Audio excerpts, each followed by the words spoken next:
Yeah. Okay. Start streaming. Well, I don't want to jinx it, but it's Yeah, my usually been phone's my on. microphone and headphones that cause that. But Can Did you it. Can you hear Casey? Who? Casey. No. Casey, can you hear us? I can hear him. Oh, you fucker. I know you can hear him. We were fucking with it. Oh, sorry, I'm a little Jose- slow. Jose didn't sell it too good right from the beginning. It was I had you questioning though. You're like, shit, is my mic out?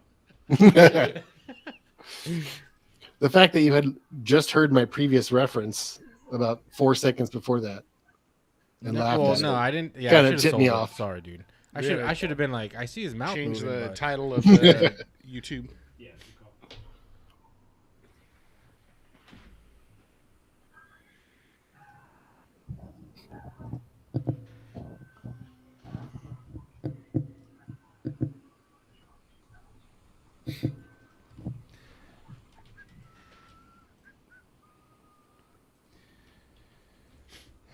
All right, episode 209. Let's see if we can do well on this one.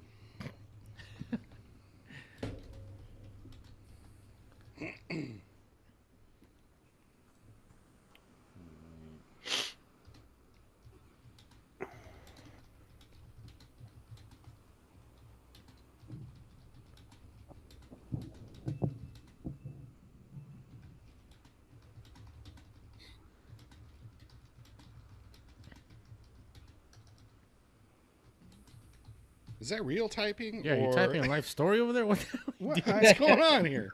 I'm adding a a brief description? brief. Are you a court recorder? Shit! Sustained We're not breathing. even saying anything.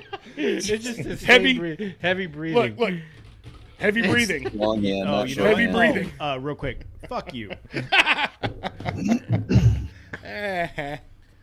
All I right. just typed a bunch of shit, I think, into the chat. What up, reverse people? All right. You guys ready? Yep. Yes, sir. Go for it. All right. Let's see. Marker at. What happened to Casey's? Look at the screen. Like, put your face up again. You look like a villain. Like a I think it's the light off my Yeah, phone. yeah. Dude, yeah, you should keep it that way. We should all have flashlights mounted so we look like we'll do the spooky episode where I'll tell stories. All right. Either that or like post-apocalyptic episode, like, you know. Let's whatever. be honest. Any All right. one of the episodes we do could be post-apocalyptic at this point. 3, 2, Any day. 1.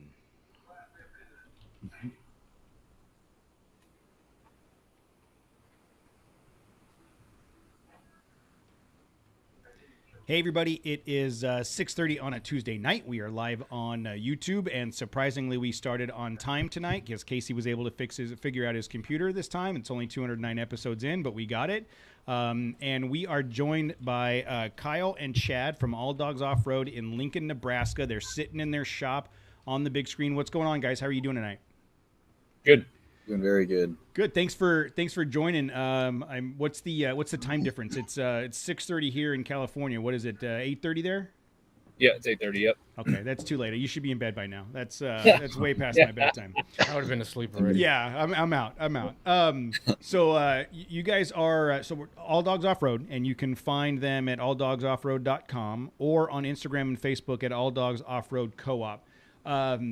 So couple things. We are big fans of the Nissan brand. 3 of the 4 members here drive Nissan. Well, 2.5 drive Nissan trucks. I drive one. Jose It's not drives one modified to the yet. grocery store and back. Like that's as far as he gets. The cool half of the Yes, show and then drive the important Nissans. people drive Ford Rangers, but we won't talk about that. So huge fans of the Nissan, and I know you guys. What's that? I'd take a Ranger over Tacoma. So Yeah, for sure, 100%. Same. I'm with you on that one. But no joke. We love the Frontier, and let's jump right into the Gen 3 Frontier. You guys did a Titan swap on recently. Jose saw it first, and he was like, "Check this out," and you guys posted it up on Instagram. First of all, I would say why, but we all know why, right? We all know why, but how? Like, what was the impetus and what was the process? Sure. So Nissan, being very kind to the aftermarket, did not make a significant amount of changes going from the second gen to the third gen. However, there are some distinguishing characteristics. The completed Titan swap that you guys saw was actually our second attempt. Oh, really? We were, as one would say, balls deep on our first install and came to a stopping point which we could not proceed because there was a change that we had not anticipated. So, for the most part, with some small changes, the Titan swap is a valid and still a fantastic platform for the third gen Frontier. And it looks amazing. Yeah. Yeah. Yes, well, it doesn't just look amazing; it rides amazing. So, in this iteration, just because parts are so hard to get right now, I took some off-the-shelf pieces, specifically Fox 2.0 coilovers and rear shocks, and adapted them to the application. Now, when we did our first attempt at install, I found that the coilover length that I'd ended up with was a hair too long, and put the CVs at a very uncomfortable angle. For demonstration purposes, it probably would have been fine, but if we had gone off-roading, we would have had problems. So after the first attempt had failed, I took the lower control arms and recessed the lower shock mount in order to get the correct length that I needed and still maintain CV clearance at the CVs. That's so. From our understanding is, and from a dumb air conditioning guy's perspective, the chassis itself is is pretty dumb. Yeah, the chassis itself on the Gen 3 is essentially the same as the Gen 2. Does that go for the factory, the OEM upper and lower control arms and strut length and all that stuff from the factory? Is it basically the same truck? Yes, for the most part. I believe that there were some crash guards, kind of like how on Toyotas you have your cab mount that kind of flares out, and you have to chop it in order to fit larger tires. Nissan did something similar where they have a nice like flared out box from the frame. But as far as bolting up suspension wise, everything is still a bolt on. Yeah, they changed specifically the tie rods and the axles are the two hurdles we had to work on to get it to work. But we found some stuff. As soon as Chad gets done shaking it down, we are releasing all the info to the public, to all the enthusiasts. So we're a week or week and a half on the vehicle right now, and it's riding just fine. So I think that probably next week we'll probably open source the information required in order to Titan swap your third gen, and also your 2020 plus, because the 2020 plus also carries those changes. That's. But the true question is, had Jose actually done that, would you then four-wheel your truck at that point? Maybe. Okay. No, I mean, it's still a fantastic grocery getter. I mean, I'm daily. Does it have a significant impact on the daily drivability, the ride?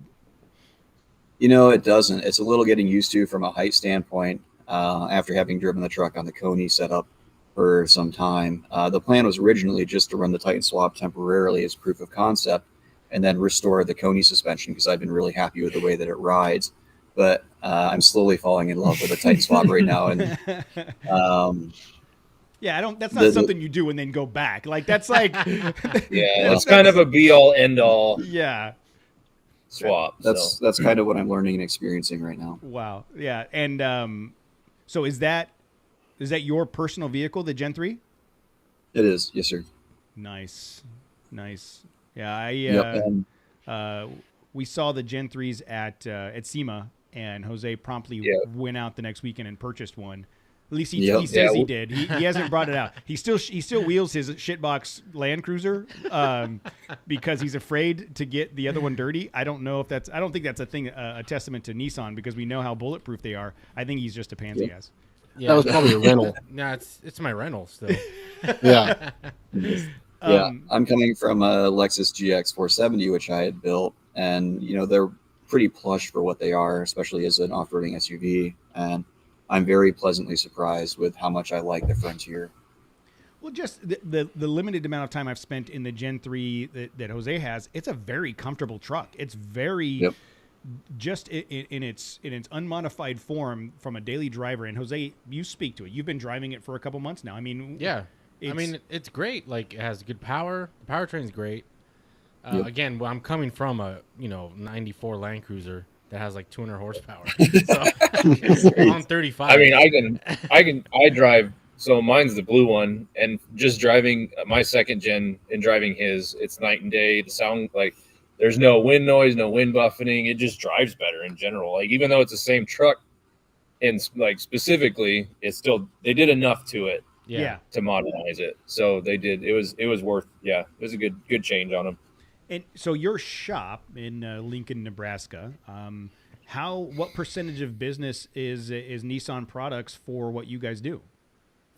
It's a significant portion. I would go as far as to say it's maybe 80% of what we do. Really? Is Nissan. Wow. Really? And Yeah. Frontiers, Xteras, Pathfinders, like what are you seeing a lot of in your shop? So just by the data, we are Frontier first, not just in the orders and customers that we take in, but also in product development. So whenever we're looking at new products, new launches, we start with the Frontier platform. For instance, we just introduced a parabolic leaf spring design to the market, and it's the prototypes we first took were for the Nissan Frontier, and the production pieces are also in shop right now for the Frontier. We're currently prototyping on Xterra and Toyota Tacoma. Okay. Now, after the Frontier, what would be next? Is that still the Nissan like Xterra? Yeah, is Xterra for sure. Yeah. Xterra. And then you know what? It's such a bummer that they ended that product line. I mean, we've talked about it in the past. That thing was such a badass SUV, and every time I see one cruising around here that's like unbastardized, I always think like, I wonder how much I can get that thing for. Well, I'm telling you, my neighbor has one. I know you said it's the like Pro. it's like a 2014 orange. It's not a Pro 4X, Oh. but it's a 4x4, and it has like 30,000 miles on it. They don't drive it. It's Yeah. an older Wow. couple. Yeah. Well, and if you looked at the resale prices of those things now, they're starting to go up. Yeah, they're sure. skyrocketing, Just and like- I think people are starting to realize, just like the FJ, that eventually people are going to catch on. Or even And- the XJ Cherokees. I Yeah. mean, they're coming up in value too. You used Yeah. to be able to buy them a dime a dozen. Yeah. You could buy a Cherokee for $2,500, and now if it runs, you're still spending 10. The GX470 went through that period where like it was Well, the just secret's out. The Yes. secret's out and all this stuff. when Yeah. the GX470 was just some mom's grocery getter that Exactly. she sold, Yeah. and then when they found out you could wheel the thing, they went, oh yeah, let's tack Yeah. $5,000 onto it now because there's demand. Yep, exactly. But yeah, I really think and Nissan has hinted at the Terra, bringing back another SUV. Yeah. I just don't know if it'll have the same chops as the Xterra had. I'm excited to see it.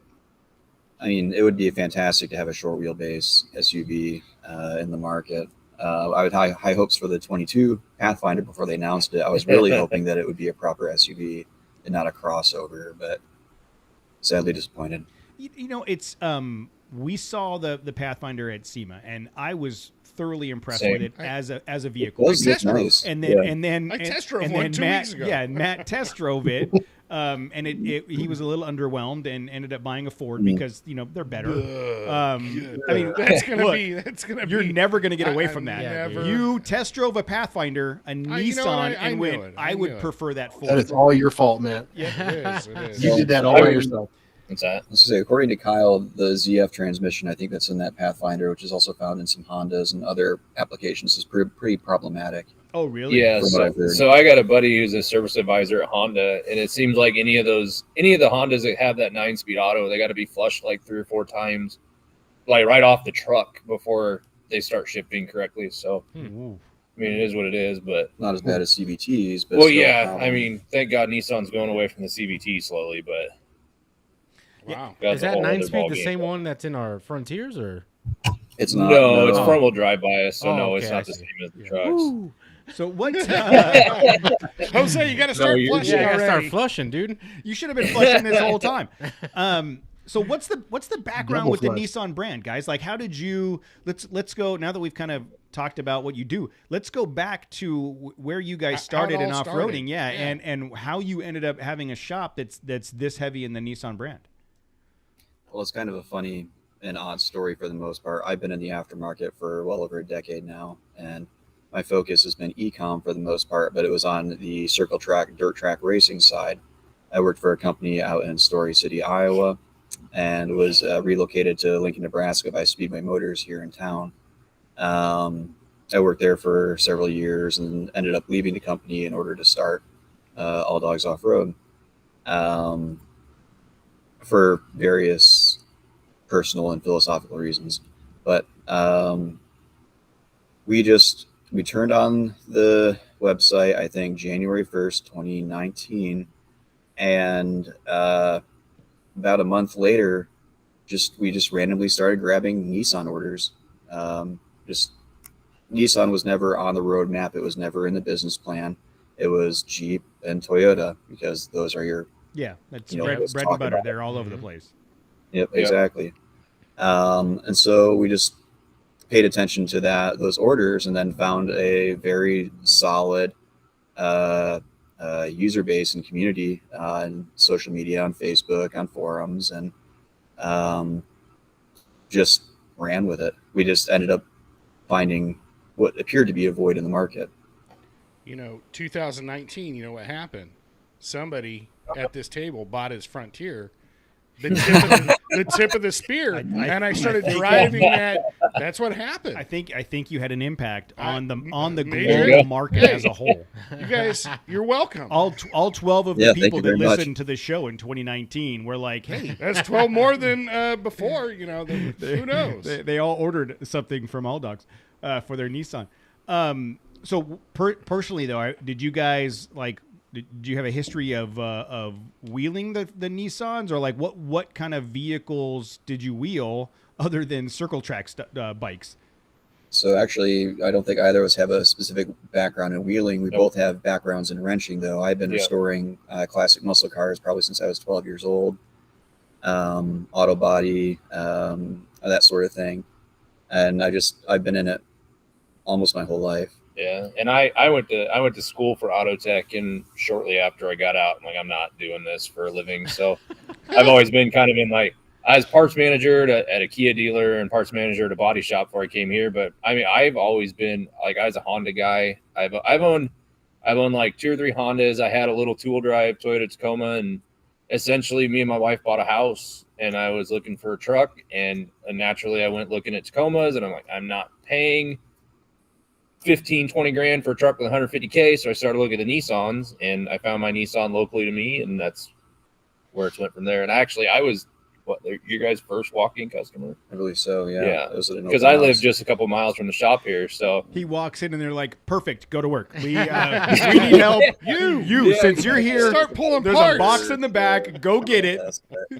Seems like that's how everybody ends up in a Nissan Frontier. Is they go look at something else, and then they're like, "Hell no, I'm not paying that." They go to look at something and go, "I'm not paying that shit." The problem, especially like with us here, is the roads are salted and the frames rust, and it's like there's no reason to spend that kind of money on a truck that may have to have the frame replaced in a year or two. And these Nissans are just as reliable, and they don't suffer those issues. At that point. You just But, so we don't have a significant background in off-roading.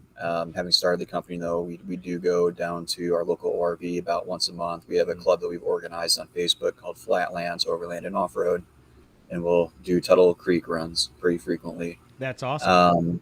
Really what brought us to the market and kind of makes us unique is we have a pretty significant leveraging on suppliers. So we have a number of companies that I've had experience with in my previous forums that are able to help produce or design a lot of the parts that we bring to market that are unique to All Dogs Off-Road.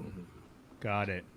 Well, I like the story behind. Look, we talk to people all the time, and a lot of times it's I've been wheeling since I was 5 years old, and I wanted to do something in wheeling, and I ended up here. I like that you guys had a different approach to it. Your gearheads, you don't. It shows that you don't necessarily have to be a 20-year veteran in off-road to have an off-road shop and actually produce products that are usable in the off-road industry. You guys took a different approach to it, ended up at the same place, and it's working out for you. I think that's very interesting. Yeah, it's working out for us, and it's also working out, I think, for the Nissan user base because we've been able to, for instance, we set up an exclusive agreement with Koni to bring their off-road shocks to the North American market, which had never been here before. I think they may have sold a little bit of third-gen Montero shocks, their heavy tracks, but they never brought anything for Nissan or Toyota over. So being able to have a strong brand name and, you know, go up to bat with some of these companies and say, we'll place a significant stocking order with you in order to bring these parts to the market, because, you know, there are people out there that want them, you know, in the United States or in Canada. And you guys, so your shop in Lincoln, Nebraska. So obviously there's, you know, walk-in customers. That's how you end up working there. But but you guys have actually, it's pretty few and far between, honestly. We're almost, I would say we're 99.99% e-com. Okay, that was where I was going to go. How much of the business is the website? Because you guys have a great website with a lot of stuff on there. Well, the website will be going through some improvements. I appreciate that you say that it's great, but hopefully it'll be maturing a little bit before the end of this year. We generally have internally here what we call small projects and large projects. And a lot of our significant or large projects for this year are going to be internal improvements, so website improvements, ERP improvements, that sort of thing. We do still have some product development that we'll be working on, but a lot of what we'll be doing this year will be efficiencies and that sort of thing, customer experience. Yeah, website having live inventory instead of it just saying in stock, and then because it's not accurate on inventory right now, and that's what we'd like to improve. I see that you guys have WeatherTech floor mats. I'd like to share a story. I ended up purchasing a set of Husky floor mats for my mom. Yep. Well, it was my dad made the purchase. I had to buy them. I made that purchase beginning of December. They literally just showed up today. They didn't have the order. They kept saying it was going to be shipped. Oh, it's going to ship out on Thursday. It's going to be shipped. They just showed up today. So don't go buy the Husky ones from the Husky website. Go to All Dogs Offroad and get the WeatherTech ones, because you'll probably get them sooner than you would buying them direct from Husky. I was super pissed to the point where I was ready to cancel the order. And by the time I went to cancel it, it was like they knew, and the shipping information showed up that day. Yeah. It's surprising to hear. Husky has generally been a pretty good company. I used to work with them in the past. They do a good product, but as with, you know, any company, it doesn't matter how good your product is if you can't ship it. Yeah, and well, and the everybody's up against inventory issues, right? There's no everybody is dealing with that. I think the issue is, if you're up against that, don't put on the website that they're going to ship in 5 business days. And, you know, and 10 business days later, still not have any updated information. Like, be upfront about it. If it was like, hey, if you order these today, they might not ship until January 1st. Well, at least you know up front, right? It's the frustration of unmet expectations over and over again. I mean, I think it's managing customer expectations or customer experience. Agreed. So, everybody's having inventory issues everywhere, and it's just a matter of how you present that to your customer base. That's another reason why we have Coney, actually, is because Bilstein's been a nightmare to get parts from last year and this year, and we just... Bilstein produces in cycles, and they've just not been keeping up even close for the number of Nissan shocks that we go through. And so we were faced with a need to mitigate our reliance on Bilstein as our sole dampener that we build kits around. Okay. So that's part of what prompted our outreach to Coney. Actually, getting in touch with Coney was probably a 2.5-year process. Really? I have contacts there and had called about maybe once every 6 months. No returns, no emails, nothing. And then, back in January or February of last year, finally got a call back, and they were extremely eager to work with us. So. Yeah. And so you guys are sourcing that for all, you have a Coney solution for all the different suspensions you offer, or is it specific to a product? My model. No, so we're working on expanding the markets that we serve. So we have Frontier Xterra, we have 120, 150 series, so your 03 and up 4Runner, FJ Cruiser, Lexus GXs. We have the 90 series, so the 3rd gen 4Runners. Pathfinder. Also, the R51 Pathfinder. And we're currently developing a new shock with Coney. So we're working on a rear Toyota Tacoma shock. So the fronts from the 120, 150 series will bolt up on a Tacoma just fine. they don't have any rear offerings.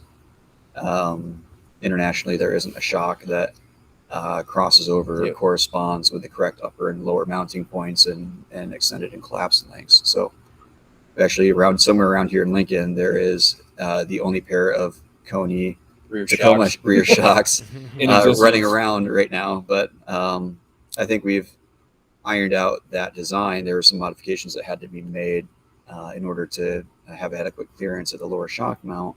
But hopefully we'll have those in production and in stock here maybe in the next 6 months. Wow. That's pretty awesome.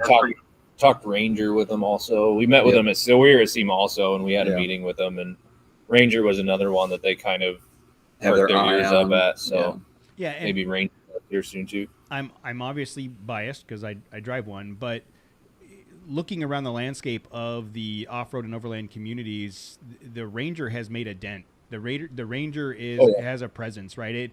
When it first came out, it feels like it was a slow burn. It took a while to catch on, but I think the word is out, and it is they're nipping at the heels of the Tacomas of the world. You know what I mean?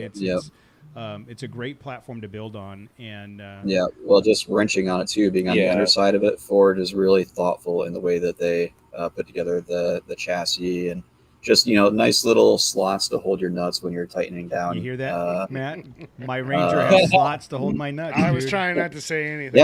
No, that's why I bought it. I mean, I took it for a test drive, and I was like, "Whoa, that felt really good." These guys really know. There you go. Exactly. These guys really know about nut placement. Yes. And it makes a ton of power. Ford knows to cater to the male market. Yes, They do hang pretty low, so Yes. nut holders in specific spots. Yeah, well, As you get older, at my age, those nut holders on the floorboard go a long way. you appreciate things like that. It's hard picking up your nuts when you're trying to get out of the truck. You get them caught at the door. It's Oh, just my a God. pain in the ass. Yep. So that's what happens Yeah, I mean, when you get to be this. We have springs for the Ranger. We have coil springs. Yeah. We haven't. We had a multi-leaf elliptical prototype for the Ranger. One of our leaf spring producers did for us. Measurements didn't come out right on it, so it's just sitting in a scrap pile right now. But I think that a lot of the complaints with the Ranger, the rear end, are more specific to the rear shocks than to the actual leaf springs. Mm-hmm. The rear leaf, that rear mono leaf is shit. Yeah. I snapped one. Oh, did you? Oh yeah, fully on the. I think that's because you ordered the kaleidoscope package or whatever, the Funhouse package with the glass. Splash. Yes. It was the splash. No, but yes. Oh man, remember those? Yes. Yes, I snapped the monoleaf on the freeway coming home from a job site, and had to replace the rear leaf packs. But yes, I do think that stock monoleaf on the Ford is a weak point on the vehicle. My suggestion is if you're gonna lift it and do off roading, shut it. If you're gonna lift it and off road it, replace the rear leaf. Okay, that's good to know. Are you running Devers, or what are you running on your rig then? No, Icon. So Icon. So Okay, when I put the Icon kit on there, they didn't have the leaf pack out of R&D yet. So we left the rear monoleaf and installed the remote reservoir shocks in the back. And I am not gentle on that truck. And when it snapped, by that time they were done with the R&D of the Ranger, and they set me up with a new leaf pack. So it's a full 4 or 5 leaf, multi-stack leaf in the back, a proper leaf spring. that's awesome. But yeah, I mean, I definitely think that the rear leaf spring on the Ranger is a weak point. The rest of that truck is bulletproof, though. Yeah, we'll have to kind of revisit the rear of the Ranger.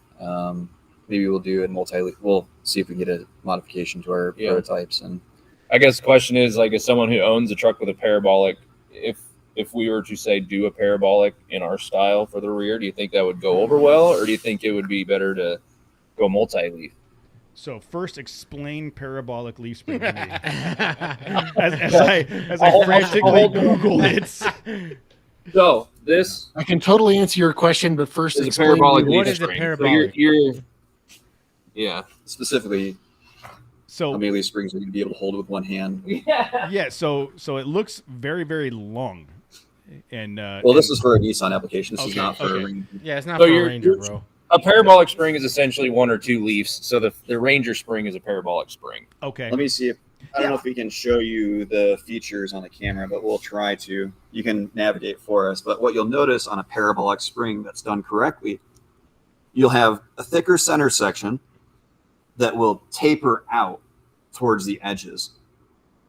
Now, that's different from a multi-leaf elliptical in that all of your leaves are the exact same thickness, with the exception of your overload leaf generally. Yeah. The highlights of a parabolic spring are that they are supposed to, if engineered correctly and not to reduce costs at mass production scale, they will handle more stress. They are about 30% lighter. And I can't remember what the other part was. I know they're a big like controversial thing in Australia, like parabolic springs. Yes. Some people like them, some people hate them. Yeah, but they're definitely more flexible than a standard multi-leaf. And they one of the features too is with no interleaf friction like you would have in a multi-leaf. They're going to have more of a linear feel to them, almost like a coil spring rather than a multi-leaf elliptical, which is more progressive. Yeah. So as you flex that leaf spring, it's getting harder and harder to bend or to press. Yeah.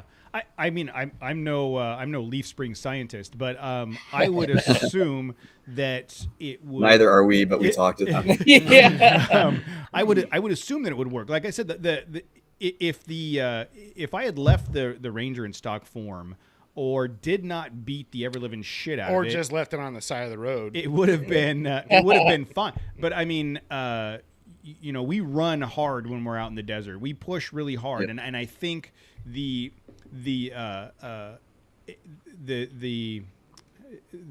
increase in capabilities and confidence in me with the front end suspension being dialed in the way it was pushed that vehicle harder to a point where the monolith wasn't able to keep up with it. Is what it came down to. Oh, I'm sure it was definitely exceeding the scope of the design. Yeah, and the thing is too, yeah, all of your OEMs, every ounce of steel when you're producing hundreds of thousands of vehicles is tens of thousands of dollars, and so they'll cut costs whenever and wherever they can. So they'll build the grocery gutter leaf spring, but not the desert running. Yeah, spring. And the weird thing about where the brake was on the monoleaf, there was it was a snap across the cross section of the leaf, but in the center was like a almost a perfect circle popped out of it, almost as if there was I think the mold, dude, was bad. Yeah, almost as if there was like an air pocket in the middle of it that popped out and then created the crack on either side of it. It was really weird.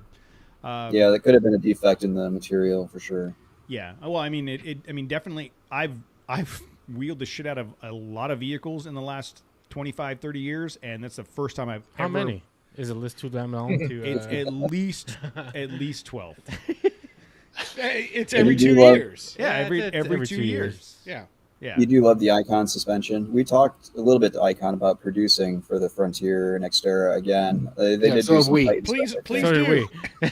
Yeah, we had a year's worth of conversation with them about it, to the point where they created a single one-off set of Icon. I'm running on Icons. Yeah, there's a I'm one-off. the Are you captain really? now. Yes, I'm the captain. There's one. Like I said, tip of the spear, baby. Yeah, there's one set of Icon shocks on a Frontier, and it's this guy right here. That's cool. Dominating. And then they looked at him and went, "Fuck no, we're never doing that again." Hey, I've had no issues whatsoever. No leaf springs have popped or busted. Because you don't drive it as hard as I do. Oh, stop it! Oh, everybody can laugh now.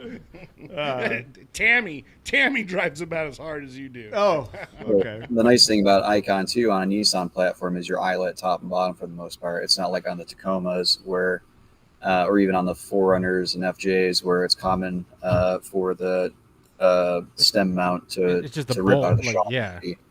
Now that's not necessarily a fault on Icon. I think that what's happening is those guys are trying to run extended travel and do that setup inappropriately. So I think it puts a little bit of stress on that stem when it shouldn't otherwise do so. But well, what I mean, you guys are very impressive in your knowledge about the suspension and the engineering and the design and your parabolic and your parabolic parabolic 4-syllable words like you're parabolas. That's a $10 word. It sounds cool. It's like the Tool song. Yeah, I was gonna say, is that a Tool album? Parabola. Yes, our leaf springs are a Tool. Actually, when we talk about our wheels, we'll be happy to tell you about the naming convention. So it's going to be the RB6, which is an abbreviation for Rolly Boy. They're the Rolly Boys. Yeah, you guys are using big words and you're impressive. But it sounds like you're doing a lot of internal R&D. Like you're developing a lot of this stuff either with a partner or on your own. I mean, is that an accurate statement? We are mostly developing with partners. So no one in the shop here has an engineering background. We rely on companies that do have engineers on hand, and we tell them, we're looking for this. We need these dimensions, or we need it to do this sort of thing. So basically, we give specifications, and then generally prototypes are produced. We test them, we run them, make sure everything fits and functions and is good in quality, and then we'll bring it to market. Well, I mean, you talk enough engineering stuff to be able to relay the needs and design requirements to whoever's working on that. And I think that's impressive. We would be like, look, we want to go fast and make my truck not bounce. Can we do that? So far, we've been lucky. We've only had one misstep. We are currently working with one of the suppliers to the big ring and pinion companies, so Nitro Gear, Revolution, Yukon. We went direct to the source, and we have some prototype 3692 gears that we're working on for the M205, so you can swap an M205 and have matching gear ratios front and rear. If you sourced an M226 rear end from a manual transmission, Xterra Frontier, what you'd have to do right now is you'd have to run 373s, run a mismatched set up front, or just do a full re-gear to 410s, which depending on your tire size might not be ideal. So we are currently, we have actually in the shop 3692 gears for the M205. We have 2 sets, one of which will go into Kyle's truck, and the one will go to a friend of ours up in Seattle. But when we first started that process, we were very specific with what we wanted, very specific with the ratio that we needed, and several months later got 336 ratio in hand. So, you get these things and you're like, this is not right. They made it right. They expedited the correct pieces for us, but sometimes you do have hiccups. Yeah. And it slows down the process. I mean, I was hoping to have that product launched with production pieces. The expectation would have been January this year or this month. But right now, that will probably be a late Q2 or early Q3. Wow. Because of the delay. Wow. Yeah, but we would have received it when, it looks right. Put it in. How many teeth is it? I don't know. That's close enough. Put it in. Exactly. Yeah. Well, that's how we found out. Put them together. They fit? Yeah, all right. Yeah. And Jose'd be driving down the road like, I can't go faster than 20 miles an hour. Yeah. Because you're in a Land Cruiser. It's not my fault. But I mean, that's cool that you guys are seeing the need for this stuff in the market, finding a partner and coming up with a solution. Wow, that looks beefy. Whoa. It's a big boy. Hey, Yeah. now. Yes, I was talking about that ring and pinion. But yeah, you guys are seeing a need and going, let's figure out how to make a solution, whether that be something you guys do or work with partners. And I think that's, especially when you look at going back to the Nissan Frontier and Xterra, that is an underserved platform in the aftermarket. You guys are providing a service to those owners that can't afford Tacomas. Yeah, and one thing that's unique too is come on. The only people that drive Nissans are the ones that can't afford Tacomas. That was where I was. I mean, It's sounded kind of true. factual. no, it was. What? Yeah. It What, was I don't true. know. What are you looking for there? I was trying to Speak the bag truth. We on just you. let it go. Yeah. But anyways, one of the things that's unique to us as a company is how that we're organized. We're organized as a cooperative, and rather than me or Kyle being the owner of the company and having to extract the surplus or the profit from the company. Most of the profit that we generate actually goes into R&D and new products. So, when you don't have to pay an owner, $50,000-$60,000 or more, that's just siphoning off the top. Mhm. We're doing this. We're making parts, and we'll continue to make parts, and we'll find unique and different things, and that's just what we'll do, and that's how we're organized. That's awesome. If is there any platform or any vehicle that you guys are really excited about working on that you haven't had the chance to really dive into yet? Kyle's been pretty interested, I think, in a Chevy Colorado. We've been wanting to get one in the shop to look at. We pretty much cover all the other midsize, so I think that's just going to be the next natural step. But the only problem with that is you have the ZR2, and it has all the high end stuff that you would already want. So you're essentially looking for the people that don't have the ZR2s. Yeah, and some, and I mean, if it may not be the same where you guys are at, but around here, majority of the people that I see driving non-ZR2 spec Colorados are older people. Yeah, it just seems to be a truck that the older generation caters to. And it is what it is. I mean, yeah, it's almost like if you're buying a Colorado, you're just buying a truck. The only people that are wheeling a Colorado are the ones that went and got the ZR2. Yeah. You Yes. know what I mean? Like Yep. there's no in between. At least I agree. In Southern California, I don't see a lot of that. I don't see very many non-ZR2 Colorados that are built. I don't really see. All I notice are the ZR2s. I probably run by dozens of regular Colorados and don't even pay any mind to them. They just kind of blend in, They don't look great. Yeah, It's I mean, it's possible. the ZR2s that really pop. Yeah. But one platform that I'd like to work on or develop on are the Y62 Patrols or the Nissan Armadas, the newer generation. We have had prototype springs front and rear for that application sitting for about 2.5 years. We just haven't been able to find somebody locally that we can do an install on and just verify our heights. One of the problems though with the Patrol or the Armada is how large it is. Yeah. You throw a 2-inch lift on it already, and it's already a big vehicle. It's not going to be, the nice thing about the 200 series Land Cruiser is it kind of slots in between a 4Runner and a Sequoia. It's not as big, but it's still big. The Armada is massive. Yeah. It's big. It's not a good. I would say it's not a good trail going vehicle, unfortunately. Yeah, I think anybody that's going to lift an Armada is doing it primarily for aesthetics. You may find. Yeah, you may find that the one guy that wants to desert run the thing, and he inherited an Armada from his mom, and so that's what he's going to go wheeling with. But I don't. Yeah. I agree. It's Tahoe level. What happened to his mom? How come he got the Armada? Mom got I'm a little concerned. Like, mom got a new job. Okay? No, Mom got a new job. The Armada was paid off. Okay. His mom got a ZR2, and she's it might have been a QX80. It might have been an Infinity. No. She stepped up to a Ford Explorer. That's okay. Go on. But wait a minute. she She wanted stepped up something to more. a Ford Explorer. yeah. She didn't need that shitty Armada anymore. But yeah, I mean, I think there's always that one-off, right? There's always the person that's going to take the four-wheel drive Astro van out into the desert to wheel it. But as a platform to invest R&D time and money into, that's probably not a good business case. So I'm sure you guys have to balance that out with. We do. What we'll you're have people gonna put the ask. effort in. You'll have people request for specific applications, and then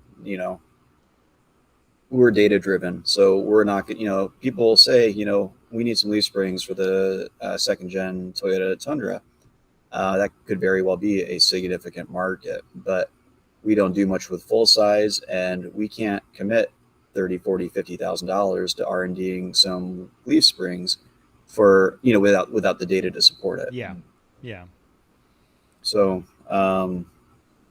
the full, we generally. It's funny you say full size though, because I feel like over the last couple years with overlanding, the full size truck is becoming more of an option than it used to be. It used to be no you're one's not wrong. no one's wheeling anything bigger than a midsize. Well, two things have happened. The midsize truck today is the same size as the F-150 10 years ago. Well, and there's a Yes. lot more. Oh, absolutely. Yeah. There's a lot more options too with overlanding now. So you're either overloading that midsize truck. Yes. You're like Or Cody. it's like, you know what? I never really get into any hairy shit anyhow. I'm just gonna get a full size and then carry all. You're next for the full size truck, dude. Cody. I'm probably, but You're like Cody. He brings the entire Bass Pro Shop catalog. if it fits, it goes. Everything. That's it. If it fits, it travels. But yeah, He had an air mattress. I swear to God, it was burping out the door out of his tent a couple years ago. We laughed. It was a king size, like 14 inches tall. 18. It was 18 inches tall. And by the time I put it in the tent and inflated it, You couldn't come I out had to deflate it and roll the Their tent up with it noses were because it touching was the top of the stuck. tent. And when you climbed in the tent, you couldn't sit up. It was so bad. It took him 3 hours to set up camp and 4 hours to break down. You're not wrong. But yeah, I think the Tundras, the F-150s, the Titans, those are becoming more and more prevalent. And in Southern California, we don't have off-road parks and ORVs, and we have wide open desert where you could take a full-size truck out there for an entire week and not worry about getting stuck on a tiny trail if you didn't want to. So I think more and more full-size vehicles are showing up out on the trails. Yep, that makes sense. And we see that here in Lincoln, Nebraska too. You'll see big redneck trucks with bed bars and rooftop tents on them. They're probably just going camping out at the local lake or something, fishing. But And Punisher That's stickers and 24 by 12-inch wheels and salt life. Yeah. Oh, so 10-inch many wheel things. spacers. So many things. I'm just all going I had leave to do alone. was start it, and everybody just had a whole list. Well, so What's that bull that's the sticker? thing with us here is we're in the Brahma Midwest. bulls? So I mean, the big three are by far. You see way more big three pickups, Yeah. Chevy, Ford, Dodge, and you do even Nissan or Toyota. And 90% of the kids, that there's like a dentist and his kid wants a diesel, so he goes out and spends the money on the diesel for the kid, and he just cruises up and down O Street with it. O Street's like a main street here in town. With, It's just that's what you see here. with straight stacks out of the bed, blowing black Or- smoke out the Yeah, top. or a 12-inch tip on it. Yeah, yeah. 12-inch tip. I hear they're playing Coachella next year. Yeah. Gotcha, right? That's all right. That was a good one. That was a good one. No Brahma Bull stickers or No. Brahma Bull, the silver Brahma Bull stickers was a Southern California thing for sure. Yeah. So do you if you had the data, or what data would be required for you to really start investing in that full size market? Well, actually, we're taking baby steps. So we're Nissan first. We actually have coil springs here for the first gen Titans, production ready. We just haven't really marketed them yet. We're still like most of the not manufacturers, but most retailers right now. We had supply chain issues, and we're actually just about caught up on Black Friday orders here pretty soon. Wow. Once we're caught up on orders, and we should be hopefully by next week Should be close. back to pre-COVID readiness, where we can ship as fast as we had originally made our name in, which was 1 to 3 days. We'll know with certainty once we know what the leftover inventory is going to look like next week, but after we're caught up, we'll start focusing on the Titan a little bit more. Now it won't be desert running and that sort of thing. It'll be basically what we do, like pairing with Bilstein 5100s and going from there. Yeah, but I think that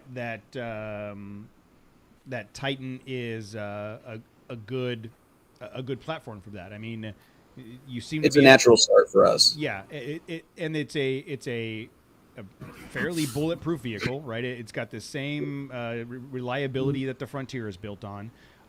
There's a significant number of them. I don't know from a data perspective how they fit in with the and compared to the other big three, but at least in Southern California, we see a lot of them. Yeah, there's not a ton of Titans running around here. No, They're just not super popular. You'll see 4 or 5 to 1 Tundras before you see a Titan. It's So a big boy Titan spring. That's a Wow. nice, yeah. Why Chunk of steel. why do you think the Frontier and the Nissan market itself hasn't been like as or appreciated as a Tacoma or a Tundra.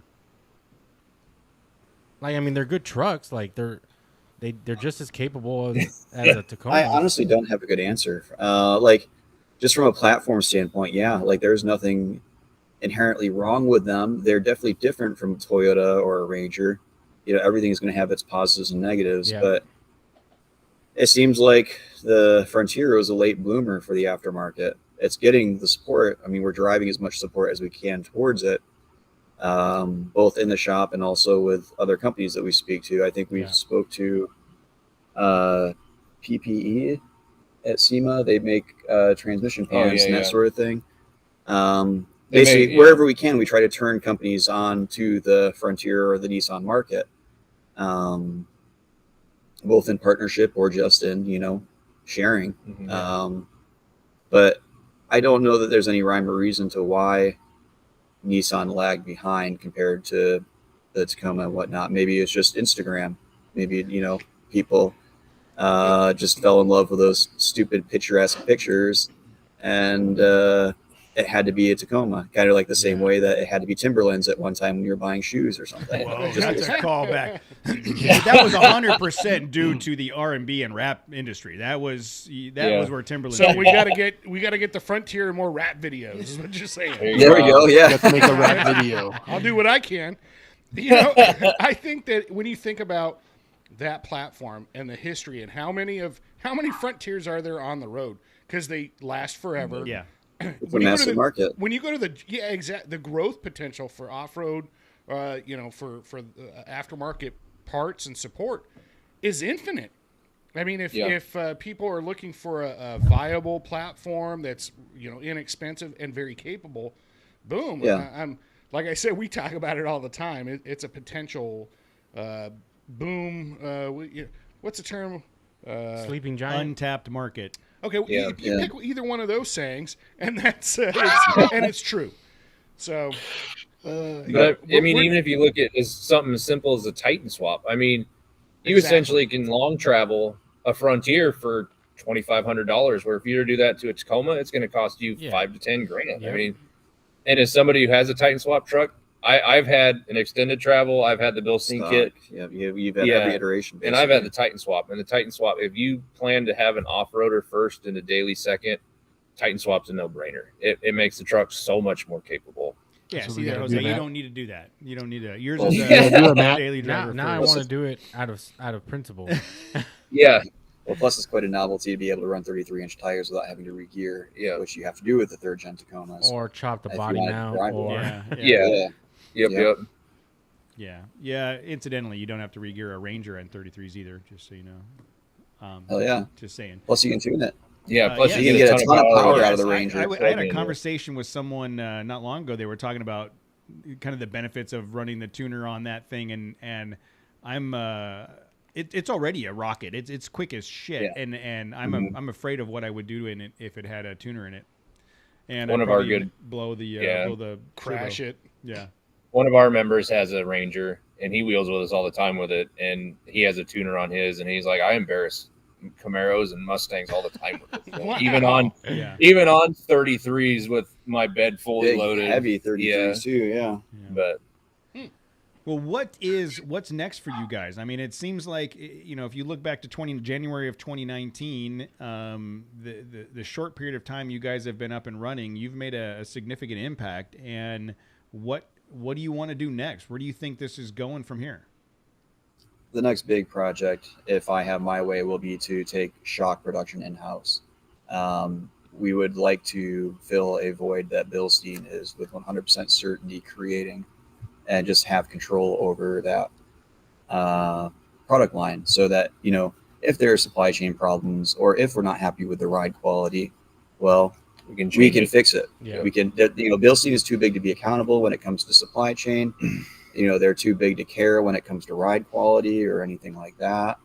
What I would like to do, if it's not this year, maybe it'll be next year, get some CNC lathes in the shop and a qualified person to run those machines, because I can do a manual lathe dangerously, but start doing a little bit more in-house manufacture. especially starting with dampeners. That'd be awesome. Like I like the idea of you guys already seem to do a lot of R&D from let's try this, let's tune this, let's do that, to be able to shorten that window of, oh, we need to make this adjustment, and then being able to do that in-house. I would assume you guys would be able to crank out a lot of cool things. Yeah, that would be the ideal for sure. That seems like we're going to seize the means of production. That seems like a huge undertaking, though. That seems like it's there's a lot involved in that, right? Yeah, that would be accurate. So not only is there a significant financial investment, just even the facility then right now is not set up for it. There's 3 phases to the building or to the property, but not to the building. Yeah, there are a number of but you can buy extension cords. You just get ass extension cords with alligator clips, and you clip them on the terminals. Just get and you can run that shit for a long way. Trust me. Matt and I have done a bunch of electrical work. Get the kind that you hook your Christmas lights to, because those are like heavier. You know? Yep. Just go quality, guys. Don't chintz out. We do have the benefit that one of our members is an electrician, so but he's been pretty helpful around here as we set stuff up because we don't know what we're doing. Before we get to that point, we have some limitations we have to address. I mean, just even the floor space here is too small to have, a dedicated space to machinery. So we will, before we're able to tackle that project, we will move to a larger building, and that will happen maybe the next couple of years, probably. Still in the Lincoln area? Yeah, Lincoln or the outskirts, more than likely. Yeah, I don't think that we'll go very much further. Probably not even Omaha. No. If I had my way. Omaha. Okay, so we have to tell you guys a story about Omaha. I know it's lame, but so go for it. A couple years ago we were going to an off-road expo show, and the week before the show we were supposed to do something, and we called an audible. And so Matt started saying Omaha, like, Peyton Manning, the Omaha Audible. Yeah. So now we have a thing. When we're out in the world and have, like when listeners find us at shows or at events, if they yell Omaha, we have a very special Omaha sticker that we only give out to people that know the Omaha Audible. And they have to come up and say it. So one of our listeners, Mark, actually showed up to Off-Road Expo last year or earlier this year. We've only given away like 2 or 3 of those things. No, we gave out three at Expo by itself. But Mark showed up with a shirt that said "Straight Out of Omaha" and then yelled Omaha and got stickers. It's just become a stupid thing, a meme that we do. But I think it's cool. Yeah. So Omaha, everybody. That's right, Omaha. So you said the time frame for that move is the next year or so? Yeah, so there are a number. I don't know how detailed we want to get, but the first thing that we'll do is here. Lincoln will probably be the home base for the most part for the foreseeable future. We will expand locations. We'll move a satellite location out westward and then one on the eastern side too. You'd be surprised how far people will drive to have an install done.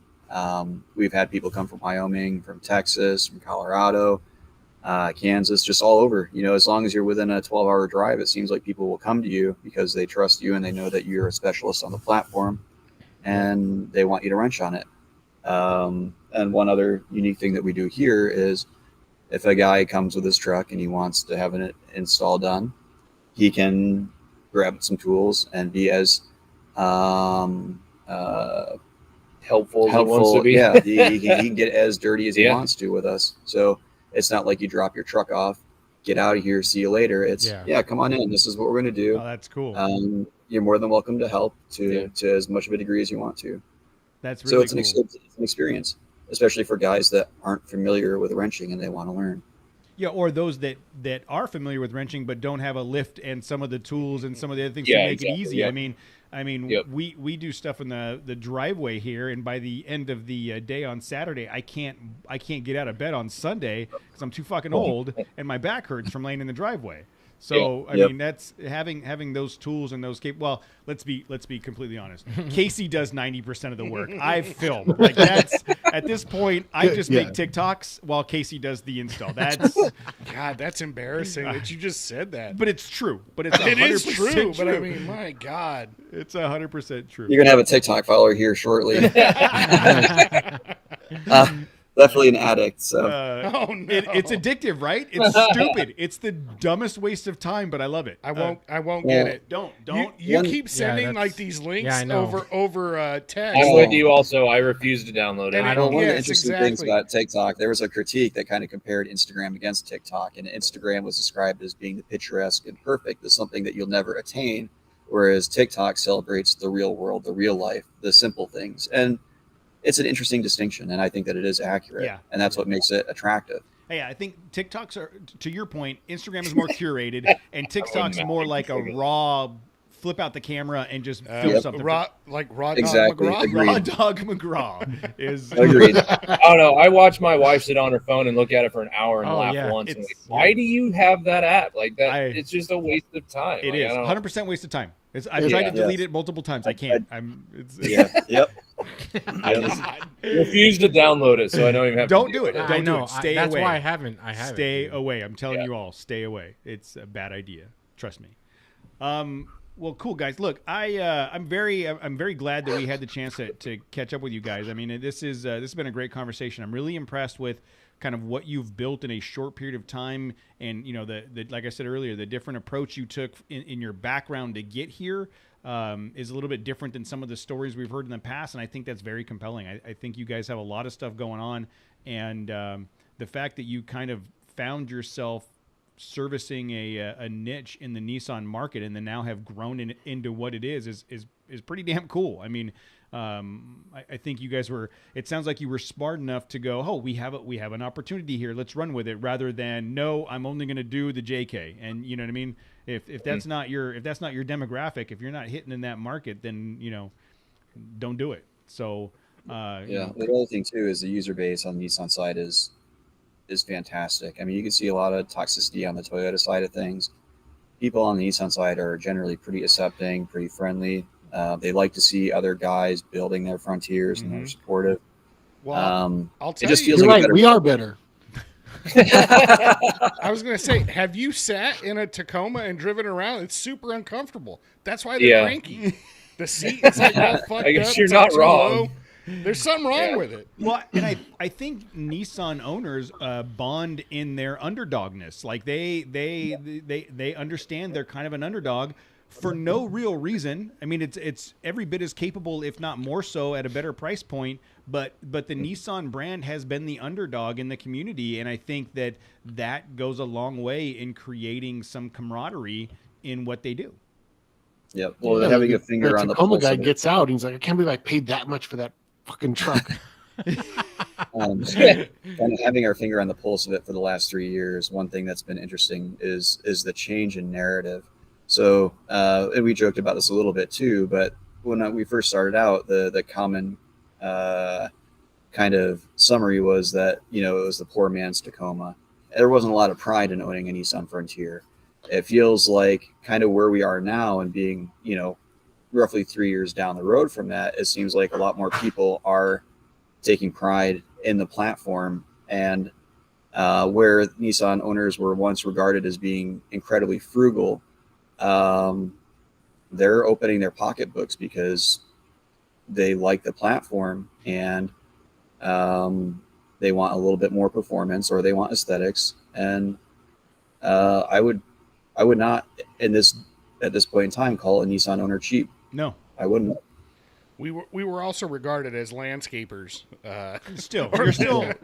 I know you got a shovel in the back of your truck. I know, and I think the and there's nothing wrong with being a landscaper. Absolutely not. No, I love landscaping. I think the hit of the Gen 3 Frontier is driving that change in behavior in Frontier owners. The fact that new Frontier has gotten crap tons of positive press, and Nissan is putting marketing dollars behind it, and it's appearing all over the place, and people are loving it. Great word of mouth. That trickles down to all of the Nissan owners as a sense of pride, I think, and I expect that's going to only continue as that Gen 3 gets more and more popular. I think that's a very good observation. Yeah. All right, guys. Well, look, it's been a little over an hour, I think, at this point, and you guys, I know it's like 2 hours past your bedtime in Lincoln, Nebraska. Oh, shoot. Mine at least. It's probably like 4 degrees there now because the sun has gone down. Look, we really appreciate the chance to have this conversation with you guys. I'm super impressed, and if you guys ever find yourself in Southern California, hit us up. We want to hang out. And I won't find myself in Lincoln, Nebraska ever, so don't worry about that.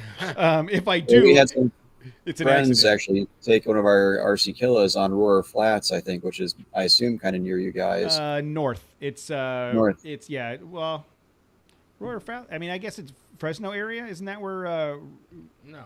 No. Look, I don't. I If get only there lost was somewhere going- we could Yeah. look it up. Well, anyways, it looked beautiful. Like, you guys got great wheeling out there. Yeah. Mm.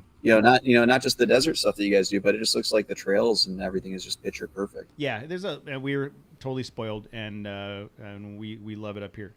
Listeners, please I do think me. we're down here compared to, but go ahead. AllDogsOffroad.com is where you can go to their website, and on Instagram and Facebook, they're All Dogs Offroad Co-op. Kyle, Chad, this has been a great conversation, and going forward, I hope we get the chance to connect. And these guys are. We're all big fans of the Nissan brand, but especially these three because they're all driving it now. I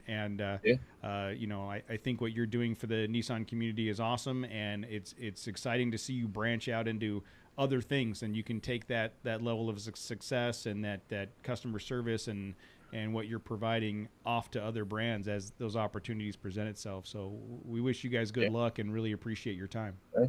Yeah, thank you very much. We appreciate you guys having us and doing this. This is our first podcast ever, and I don't think we could have picked a better group to do it with. Oh, there's 100 better shows. You just There's don't. 100 You don't definitely listen to could've picked a better podcasts, group. obviously. But Thank you. This is like little league level, entry level. Like, trust me, This pony- you'll we're move on to pony better at things. least. Better things for you. Oh, I don't know. We're pony. No, We're absolutely probably like- not. No? We're minor league. Yeah. We're minor league Yeah. 11-year-olds that have never played before at best. We're like mesh hats, you Yes, know, like yes. yeah, we're the cheap uniforms. We're still running to third base first. correct. Yeah. So from the T-ball It's- team it's- over here. Coach pitch. Yeah. You know? Yeah. Well, from one T-ball team to another. I mean, we're in the same leagues for We sure. all get participation trophies. It's all right. Oh, that's awesome, guys. Thank you so much. You have a great night. Yeah, you too. Yeah. Gentlemen. All right, guys. We'll end the interview on the show there. And seriously, really good conversation, man. You guys are a lot of fun, and I know you weren't feeling well, but you took it like a champ. So I hope you're feeling better. You can go to bed and feel better tomorrow. I might just take tomorrow off. We'll see. But, I mean, it definitely was Yeah. worth being here. Like, I wouldn't have missed it. You Good. guys are awesome. Cool. Good. Yeah, no, great conversation. Like I said, again, huge fans of Nissan, and we love to see that brand get some play. And I like to see young shops, like new shops, have the level of success you've had over this short period of time, and I hope it only continues. Yeah, I mean, if you look at the growth, it's pretty. We're doubling every year. That's awesome. The growth is insane. Hopefully, I mean, obviously, that's not sustainable. We will trend and taper. I don't know, man. but- My weight's been doubling every year since like 1999. So, don't sell yourself short. Yeah, well, we'll see. The bubble has to burst at some point. Mhm. But That's what I've been saying about my house, but it keeps like Oh, going yeah. higher in value. Like, Yeah, man. no kidding. Yeah. Yeah. So a little bit of back in here. What I will do tomorrow, I will edit this and get it all ready to go. I will send you an email when it's uploaded to the media host with I'll create some social media posts and some stuff for marketing. Send that to you, and then the show will be released for download Thursday morning on all major platforms. And Thursday and Friday we'll start posting on social media and tagging you guys and stuff, and Yeah, trying we to can do the same. drive some coordinate traffic. with us because we'll do the same thing. We'll Okay. hit Instagram and Facebook and all that, and share the podcast to make sure you guys get some visibility. Awesome. I appreciate that. Yeah, thanks again, guys. Yeah. All right, guys. Well, we're going to do the second half of the show, which is just a bunch of shenanigans with us. And you've got all of our contact information. I'll be emailing you tomorrow with my direct phone number and everything. So if you guys need anything between now and then or after the show's release, please do not hesitate to reach out. Okay.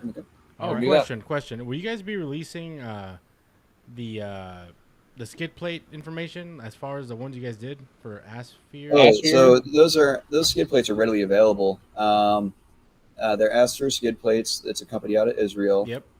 You can buy them. They'll bolt. Asphere? Yeah. Come on. Asphere. It's kind of an unfortunate name. But Come on. There's all kinds of stuff right there. Yep. They're 50-50 aluminum. I think they're 50-50 aluminum. So they'll bend and whatever, but you just hammer them back into shape. So Asphere will bend, but you can hammer it back into shape. Guys, you're killing me right now. Yeah. But, we had to drill 3 holes. Yeah, we only had to drill 3 holes on the second gen plates to fit into the third gen. So they're 3 holes into the Asphere? This is all night long. This is going to be... We've been meaning to provide that information back to them so that they can incorporate into their design. We just haven't had time yet. So hopefully in the near future, we'll provide the measurements to them so that they can make some adaptations and then sell a third gen ready setup. Yeah, because I have an S trim, so it doesn't have any underside protection. Get them. So they're fantastic. Yeah, they're awesome. Yeah. But the fuel tank, everything fits. You can buy the whole D40 platform. Yeah. So the fuel tank the fuel tank skid we had to drill a hole on it for the third gen, and then the forward closest to the drive shaft, you just had to slot maybe a half inch, and it's aluminum, so it's easy to modify. Cool. A Dremel tool or a drill or something like that will take care of it. Nice. Then the transmission skid was the one that we kind of eyeballed. Yeah, so the mounting point there was moved, but Nissan does have threaded spots to mount. Mm-hmm. So you just drill 2 new holes in the plates, and then it's perfect. Okay. bolt in, good to go. That's their Awesome. ASFIR. They have Ranger skid plates and stuff too. Yep. So that's definitely one of the upgrades I want to do first. Yeah, they're worthwhile. Might actually take it wheeling. Yeah, and then I still won't take it wheeling. Yeah. There's not that many potholes on the way to work, Jose. Come on, dude. The one thing to be aware of, Jose, when you go with a set of skid plates like the Asphyrs, there's a cross member that will bolt to the frame that can interfere with some manufacturers' rock sliders. Oh, okay. So if you ever get to the rock slider point, then that's a whole. Now there's a way you can shift that cross member forward and use a different mounting point at the frame. You can make it work. We made it work on Kyle's truck. He has rock sliders that would have interfered with the original installation position. Cool. Good to know. Thank you. Yeah, and then I'll be looking out for that time swap info as well. Yeah. That video should be up hopefully this week. It might be next week. All right. Taylor, we didn't do a good job on some of the recording that we did. Well, we're like a do it first and then crap, we should have recorded. That's us all. We talk about it all the time. We'll finish something and be like, "Shit, did anybody take a picture of that? Did anybody?" We'll have a great trip with no video. Retrospectives. Yeah, it happens. It's that's we why got like a shot that is like why this, I've been doing a lot of the camera, just the tires. Oh, okay. That's wobbling. why I've been doing the filming lately. It has nothing to do with the fact that I don't want to work on the trucks. It's just that I want to make sure we capture everything. Somebody has to do it. Yeah, that makes sense. And make the TikToks. Yeah, it's got a TikTok. And she was here filming the first time we attempted it, and then the tie rod screwed us, and then so she wasn't here when we did the second time. So it was just us in charge of the camera, and then which is when you're trying to whoops. Yeah. So. Well, all right, guys. Well, we'll be in touch over the next 24 hours or so, and looking forward to catching up with you guys again soon. Yeah. Thanks, all right. Sounds good. Hopefully to meet you guys here soon. All right. Thanks, guys. Bye. Thanks for coming on, guys. Absolutely.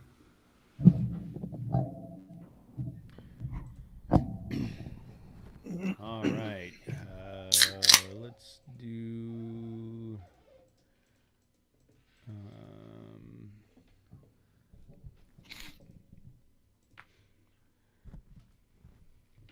If Jose Titan swaps, Matt, then we have to. Oh yeah, no, it's on. It's on like Ron. If hold when on, let's just 3, 2, 1. So Casey was saying that if Jose does a Titan swap, then you guys are going to do it. it's not a matter of if, it's when. Oh, well, whatever. Like 2 Yeah. years from now, 3 years from now, post-apocalyptic. Oh, we're gonna when? put- Matt, we got Could be time. 10 We years. got time, Matt. Yeah, I mean, When could be 10 years? I don't know. I don't know that he's got a plan. the Titan swap was always part of the equation because it's the simplicity of it and affordability. But right now, the way my truck sits is freaking awesome. Like Yeah. I really, the need or Yeah. there's always the desire, but yeah, let's wait until that's going to be the driving force. Is Jose's got a swapped, brand new Frontier, and he's kicking the shit out of everybody. Then it's like, Yeah. okay, I guess now I got to go do it. I don't know if But the, that ain't happening anytime soon. I don't know if the performance increase would be that like drastic. It would probably just be It just looked like me. You know what it looked like? That scene in Star Wars where Luke's on the land speeder and it just looks like a blur underneath it. That's what my truck's going to look like if it's fucking Titan swapped. You're not even going to see the wheels. It's just going to be like a cloud of dust and just me hauling ass. Yeah, we'll see. We'll see. And a shiny gold robot in the bed. Casey dressed up in a C-3PO outfit. No, Michael in a C-3PO outfit and Johnny in a R2-D2 yeah. in rumble seats in the back of the truck. like like a love truck. Yeah, Yes. exactly. Oh, shit, that'd be hilarious. It's going to be great. Yeah, we. I don't know. Who knows? We might have some options on suspension and stuff to play with later. Okay. So Titan swap's coming. All right. who knows? all around. I don't know. Titan swaps all around. We're gonna Titan swap my Ranger. Dude, you Titan wish. swap You that wish. Ford into a Nissan. No, Yeah, no problem. no. That's a shame you can't like F-150 swap or Silverado swap a Yeah, it'd be better Colorado if or something like that. Silverado swap. No, look, my Ford. Look, my Ford comes with That's nut called holders, dude. I just- don't want to change any of that. Oh man, that's funny. So couple things, and I wish I had been prepared, but why would we start that now? We announced our winter expedition, and that is that the registration has been up for that for the last week or so. We have a bunch of Patreons that have already registered, and then I do notice that we got 1, 2, 3, at least 3 more recently. I will have to update the spreadsheet tomorrow, and So there's like one spot left. I was one just gonna spot say, left. I'm going to update the spreadsheet tomorrow because I think we're about full if we're not full already. So I will, if that's the case, I'll do it first thing in the morning, and if that's the case, then I'll shut down. Shut her down. Yeah, shut down the registration. But it's happening. We're doing King of the Hammers the 3rd through the 6th. I'm very excited about it. It's going to be a fun trip. We've got a run planned for. So we're going to get there Thursday morning. We've got a run planned for Friday, and then Saturday we're going to go to a bunch of hot spots to see the race. So that's kind of our plan. Camping Thursday, Friday, Saturday night, coming home Sunday. Mm-hmm. Right. I'm taking off early on Sunday, like Oh yeah. Crack of yeah, dawn, dude. Yeah. I'm as the sun comes up, Yeah. I'm out. You know what I mean? I'm not gonna have the girls with me. I don't think so. It's gonna be. I'm gonna do the single swag tent like I did the last trip. I'll be lone starring it myself. So Really? I know it's so crazy. What? It's gonna get crazy. No, we are. Everybody, oh wow. Just let's take prepare. note. We Let's are prepare. never gonna see Matt again. Yeah, Matt, yeah. Matt will be a plan nomad. accordingly. Matt Say will be your living. goodbyes. Yes, he'll be living in the desert as a nomad starting February 7th. living. I like that optimistic. Yeah, look just at him it. Like, living is the I challenge. survived. No, I plan on dying. I just plan on just giving up on Sunday. Just bury me. Leave me out here. Yeah, just I'll try and set up my tent near like a hole or something that you guys just We roll you me into it. and just remember me and then go out there. Maybe for the next Hammers you can come visit me. We'll put a plaque up. for Yeah. you. Yeah. So you're lone starring in. I'm footloose and fancy free. Okay. Confirmed. Confirmed. That's crazy.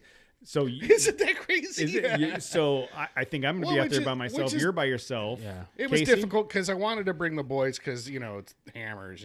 They'd love it, but And then again, it's hammers. So But it's You're doing it as but Hammers. it's Yeah. Hammers and it's 4 days. So and I'm dying, so who's going to take care of the Yes. kids? We don't know exactly when I'm going to die. I'm not It gonna could have be room in the Thursday truck night. for them to come home with me. Yeah, I'm just saying. My truck's gonna be full of Bass Pro Shop. Casey, Case? are you? So both you and Susan are bringing the vehicles out? Yeah, with Zen. Okay. May or may not bring Zen's bike. I don't know. Yeah, I don't know if I'd bring it on that I don't think so. trip. I don't know that it's. I don't, It would be just for him to putt around like while we're at camp. yeah. He can ride around, but not like, okay, we're gonna go on this long ass trail, follow us. Yeah. But it'd be like Thursday. We're probably just gonna be at camp the whole day. No, my thought Thursday, depending on what time we get there. My plan as of right now is to have all day off on Thursday, so I will be able to leave. Oh, I'm off Thursday. super I'm early. gonna get out there as the sun comes up. Are you? Yeah. Are you off on Thursday? Yes, I told you. Who's the professional at Matt taking took days a off? whole He's the month off captain for now. that. Yeah, exactly. I don't mess around. So When are we going to Hammers? I need time to prepare and I need time to recover. Yeah, okay. So that's a lot of time. So I'm gonna plan on taking off early. I'm leaving Thursday. tomorrow. That's Wednesday night. We're now going out Wednesday. No, Thursday. Oh, it'll be Wednesday I had night. suggested You think? Wednesday night. Are you serious? I don't know for sure, but if we're all taking Thursday off or we're gonna head up Thursday, like that week, we're gonna start getting all excited. Like, who just wants to go tomorrow night? And we'll just drive up there after work. Yeah, on I could Wednesday. totally see a text chain at noon on Wednesday. Fuck it, I'm leaving tonight. I Shit, I that mean coming home and suggested going on scrambling and Wednesday. loading up my truck. TBD. Wednesday night, Thursday morning. What we're gonna do? We're gonna be meeting up with Yeah. our the group. the group. So on what Thursday? what we're gonna do is for Thursday morning we will provide coordinates as part of the itinerary and all that. But for anybody that wants to, we're gonna set up a spot to meet. So getting into where we're gonna be camping. Are we changing the spot? No, I don't think so. Matt's right. We just meet. Again, we had discussed. We went to this specific spot. We knew the situation. That situation hasn't changed. No. The only thing was we were gonna reach out. Yeah, to we these just need to coordinate. I will do that tomorrow. And I do think that that's appropriate, just to let them, these mysterious people, let them know that, hey, we're going to be in the vicinity. Yeah, we're not gonna. Hey, we're gonna put our tent up against your tent. Yeah. But just to make sure that there's no conflict or no issues, so they're aware that we're adjacent. Yeah. So Hammers adjacent. hammers adjacent. Yeah. That should be that area that we're camping. That, like in the future, like the Palisades, Hammer adjacent. Hammer Heights. No, Hammer Heights. Hammer No, Heights. because that's No, I think Wheeling they already Wine have a Whiskey. Hammer Heights. Wheeling Yeah, Wine they have Whiskey. Hammer Heights. Oh, that is Already- not Hammer Heights. That's like Boyle Heights. That's like The that's a little Hammer too Loads. close to downtown. But if you're in Hammer Heights, you're off you're off in the distance. It's like a gated community where we're camping. Something is happening with. We're the gonna be gated registration. community adjacent. We're in the gated community, but we didn't bring any gates. So Yeah. So I will have We're to in a figure out what's non-gated going on with community. the registration. I don't have the full list right now, but we're just going to coordinate with that. But to get to that spot, there's a very direct way, basically through Hammertown, which is going to be a shit show. So we have an alternate route where you can come in. You can basically come in the back door, and so we're gonna meet you. We're gonna meet you Thursday at a specific time. We're gonna say, hey, at X time on Thursday, meet here at these coordinates, and we'll kind of escort people into the campsite. So I don't know what that, because that's going to be kind of not a trek, but it is a trek, just not a difficult one. No, it's all flat, but it's a good 5 miles. Well, I mean, it's more than that. Was it? We're going to go round about Hammertown. Yeah, we're gonna avoid Hammertown and around. We're gonna run a button hook on. That's gonna take a while. It's gonna take a while. It's like an hour from the road. Yeah. By the time everybody airs down and all that stuff, but yeah, so that's our plan. We did it with like no traffic. Yeah, we'll provide coordinates and all that stuff for that. So over the next couple days, I will have some confirmation emails out and some additional information on the itinerary and all that stuff for the Hammertown trip. So I am looking forward to it. The only Tim, are you really bringing the pilot out? Is Tim signed up? He did. Are you? Tim's in the chat room, and he's like, I might need. He says he's to bringing get up the pilot. there the extra day to drag my pilot in. Are you really bringing the pilot, Tim, on this trip? Because I'm all for it. I'm 100% like, yes. That's going to be so awesome to see the condition of that thing. He says if the Jeep isn't done, he's bringing the pilot. That Jeep hasn't been done for 3 years. What makes him believe that Jeep is going to be done in the next 3 weeks? Just rent a Tacoma, Tim. Yeah, just rent. No, I don't want any part of that. Please do not rent a Tacoma. No, I say bring the Honda Pilot. That's going to be. He could do it. And he could get to camp. He can get to camp. Yeah, and some Dramamine. And bark bags. Yeah, but he's not going to. That's all-wheel drive, I'm assuming? I don't know. Yeah. Oh, my God. Well, he'll get it to camp. But, when we go wheeling... I bet you he takes it. So if he gets that thing up where back door is, that whole... No. The Ford on-ramp? To get to camp, yes, it's mostly flat, but there's a couple soft spots. Once you get up, we go... Mark. That's where Mark takes care of them. Yeah, I guess Mark. Make sure you've got a hook in the front because Mark will just drag your ass all the way to camp.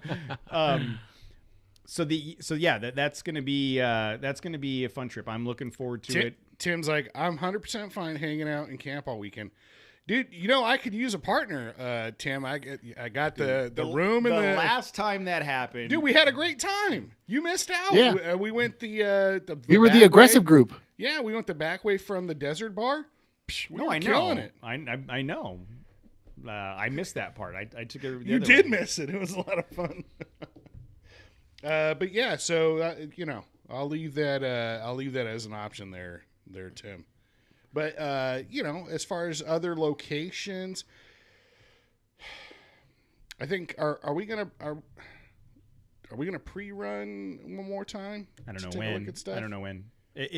If it Casey works out, are you open to take a look at the potential trail that we were discussing last week? Yes. All right. Yeah. So this weekend, do you want to do that? Just a one dayer? Sure. Okay. I will have to send you guys that because I can't do it this weekend. I'll send you the coordinates. Yeah, so I'm down. Between Casey and Matt, which one has the best option, best chance of opening the coordinates on a map? Jose, which one do you think? Actually, it's probably dead even right now.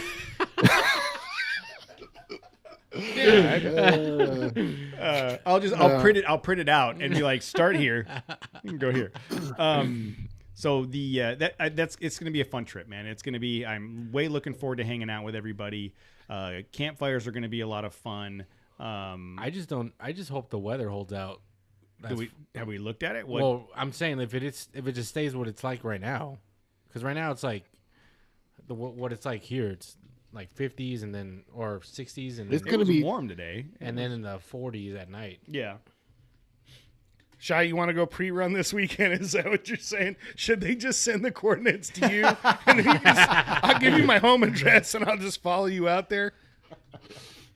That's funny.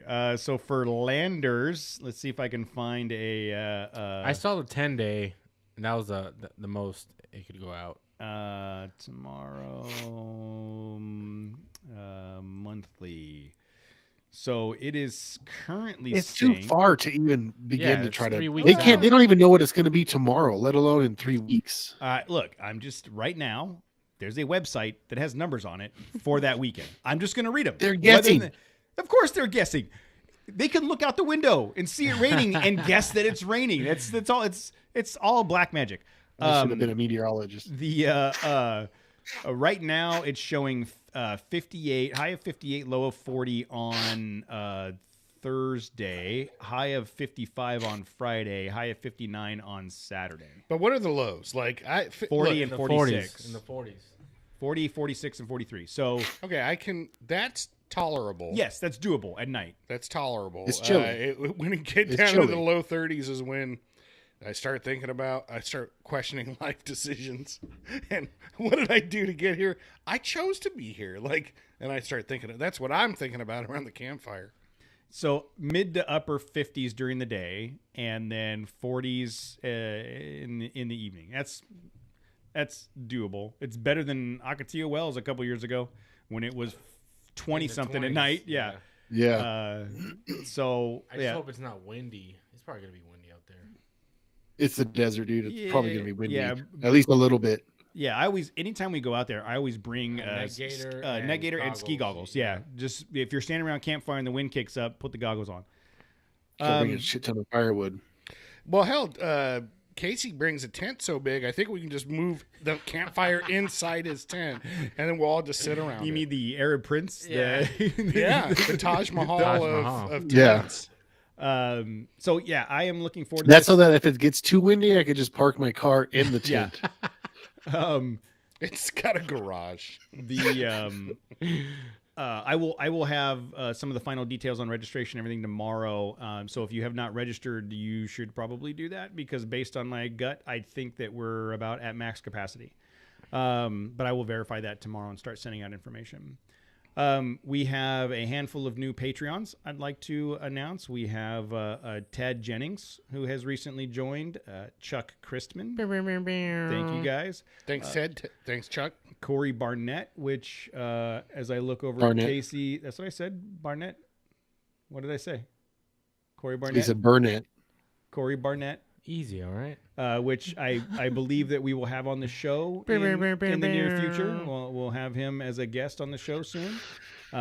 Jimmy Jett from the Snail Trail Oh, podcast. wow. Thank you, Jimmy. That's Wow. very cool. And Aaron Russell from Australia. They had to do a conversion of the Australian dollars to make Oh, it. Were make they, it bad. were they saving money or No, losing money? he's spending way too much money. Yeah, but I think Australian money equates to I think it's like 50 billion rubles. If you find, yeah, exactly. Billion If you, rubles. if Dude, how you many just, yen is this costing me?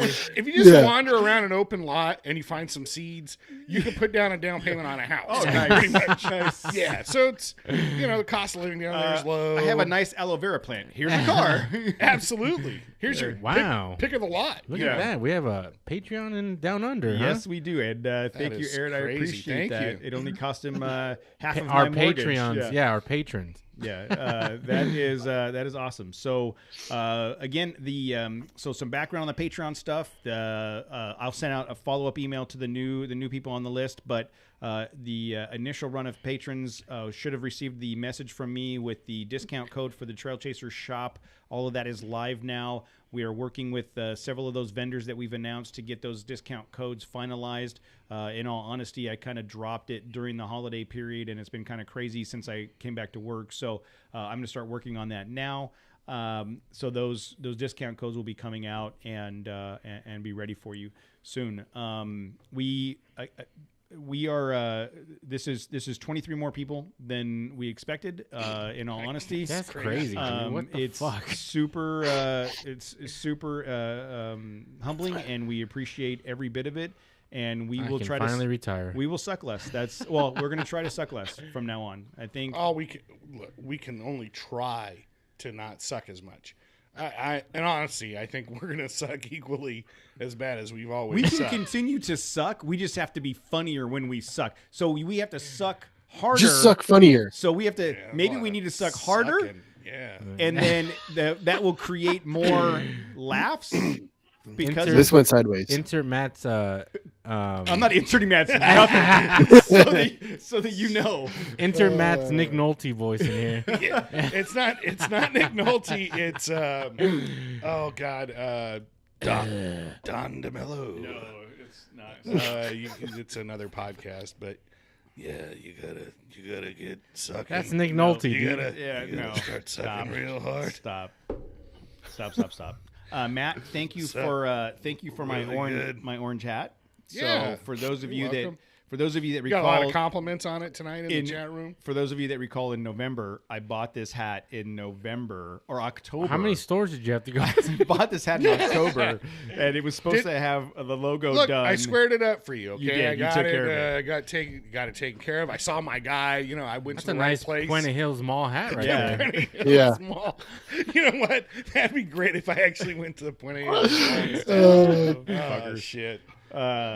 So Casey, has all the snow melted up there? No, there's just a little bit of brown snow all around, brown and gray snow. Are you supposed mostly to eat all the brown melted. snow? I don't remember. No, chocolate. Don't eat it. Just don't eat any snow. Just to be safe. But it's been warm too. Is there Everything's like melting. it's always a complaint, or you know, now we're not going to be going up there as often as we used to, but you know, whenever that first batch of snow, the side of the roads are just covered with people like pulling over like snow, and you know, the traffic is horrible, and then at the end of the day it's just a pile of trash everywhere along the whole Yep. highway. Is it That still that is it just still happened like this last weekend. that is it's very disappointing, 'cause it's Fucking like, Flatlanders, dude. yeah, I mean, they're Yeah. just we're dumb. irresponsible. Whatever, that sucks. It does. So, who goes up there and cleans that? Is that Casey. There's Casey? Me. Are you doing that? yeah. No, there's I think there's like groups of people that'll go and Volunteers? pick that shit up. Yeah, volunteers and stuff. Okay, well, good for you guys. Yeah. Don't leave your trash on the side of the road, people. Yes, don't. That's Well, they go up sledding up on like where there's all kinds of posted fucking no trespassing private property signs, and they're just sledding down, and then their sled breaks, And and they they, just go leave it fuck there. it, and then they just leave it laying there Mhm. because it's broken. Oh, there it is. Perry just said, I'm doing broken slide cleanup this weekend at our snow park. There's a few people that go and pick it all up and like do art with it and stuff as like to make a point. Like, look at all Yeah, this trash, raise and I made awareness. this art. Yeah. Okay. Well, I think I finished my sweet ass bumper. Oh, you did, dude. Let's Yes. talk about that. Can we talk Yes. about my We dope can ass? 100% talk about it because it came out really cool, dude. Thank you. You haven't even walked outside and looked I at it know. yet. I will do it after this, but just Okay. the picture on It's Instagram. nice and dark outside, so it's gonna look really nice. I have flashlights. Okay. Now, you know what? It came out better. I don't want to say better than expected. I wasn't going to just, do a shit job. But Were you weren't? Because that's exactly what I expected. I'm sure that was the assumption. But, I know how to read a tape measure, and, as far as being in construction, there are just But do you read it like a drywaller or like a normal person? I read it like a HVAC Yeah. installer, like, precision. I know I can read it to the 16th. Okay. If that means anything. Do you have to do the same thing I do and go 1 and 1, 2, 3? Well, yes. No, I still got to count the Shit, tiny lines. is that though. eights or shit? It wasn't Cody's metric tape measure? Yes. Yeah, it wasn't that engineering bullshit. Yeah, no. But basically, it comes down to just kind. I don't know how to say this, but like kind of best practices or just a common. There's like common things like measure twice, cut once. Shit like that. you make enough errors in your life, whether it's installing things or whatever, where you kind of know.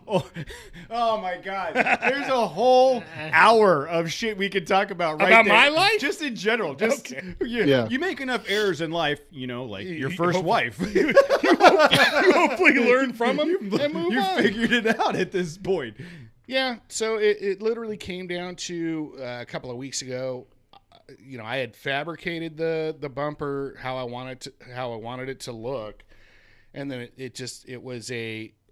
I wanted to have 2 days to make sure that once I pulled the stock bumper off and I cut the bracket, the factory brackets, mounting brackets, that I had the time to, in case something screwed up or in case I made a major flaw or major error, I would have time to get that truck ready to go for work on Monday.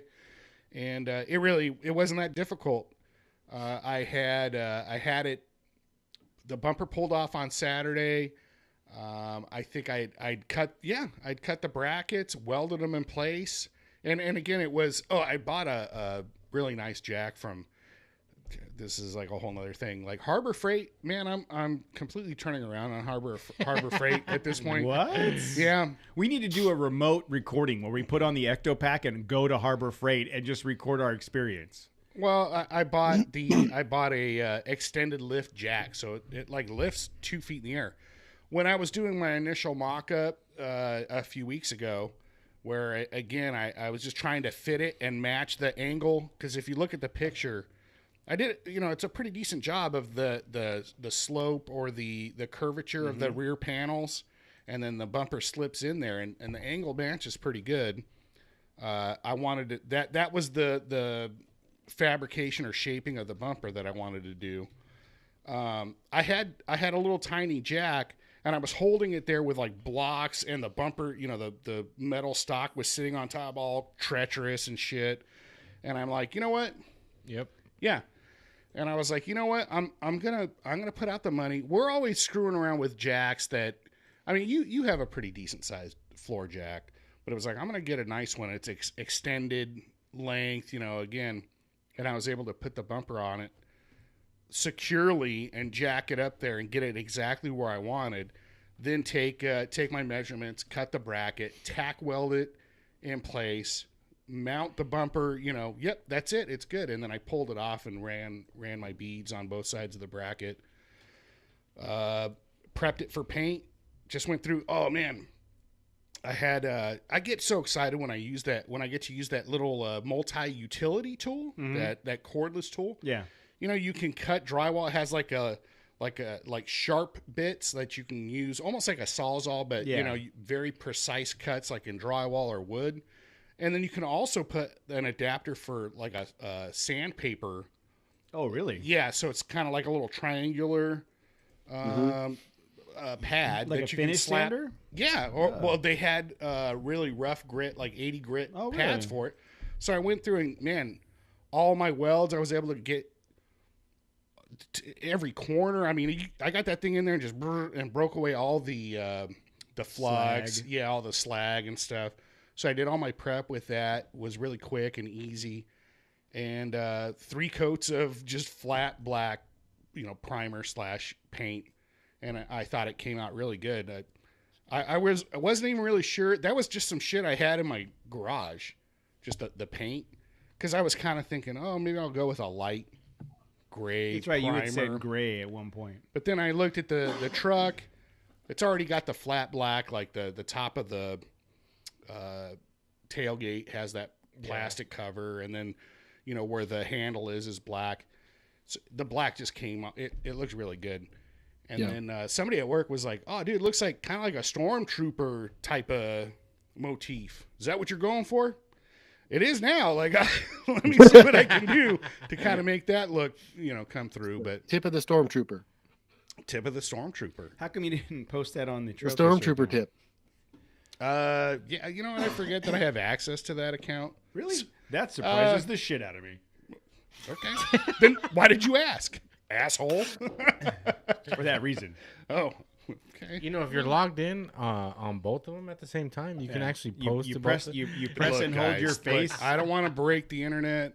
I don't want to ruin everybody's day. Like, what the hell happened to the internet? It's not working today. That fucking Matt jackass logged trail into- chaser yeah. tried to post some stupid ass pictures of his truck. Like, nobody gives a shit, you know? It looks from the pictures. It looks great. I want to go out and look at it. Are you are you ready to take on the front bumper? I was know just when I gonna do ask that. sliders first. Oh yeah, that makes sense. And you know, talking to Casey, we were at Mom and Dad's a couple weeks back, and he showed me people are doing. Is it the Viper cut or whatever on the Yeah. on the? I'll probably do that. Viper cut? Yeah, it's like you're You're just cutting the corners on of the front bumper. the front Oh, bumper. oh, It's all plastic. Yeah, you know? yeah. Do Viper cut Tacoma, and you'll see what we're talking about. Yeah. Yeah, it's Okay. just cutting so you get that clearance. It's a free way to open up your front wheels, you know, without really doing anything. Okay. Probably sliders next, and then zombie apocalypse rack. Sliders by Hammers. No. Oh, no, come no, no, no. on. Come on. You dude. got 3 weekends. No, I don't. I ain't got. It took me 5 months or whatever to do the fucking bumper, and it was. The sliders are easier. Are they? Yeah, you just Uh, hold it up there and weld in some legs. Yeah, the one of the All Dogs guys says that at Final Frontier 2012 has a very nice weld together slider kit. There you go. Oh, So just I mean, all you got to do is weld it together. And since you are a welder, I'm sir, officially. So now you know I was a little offended last week because you referred to Casey as being the fabricator or whatever the show.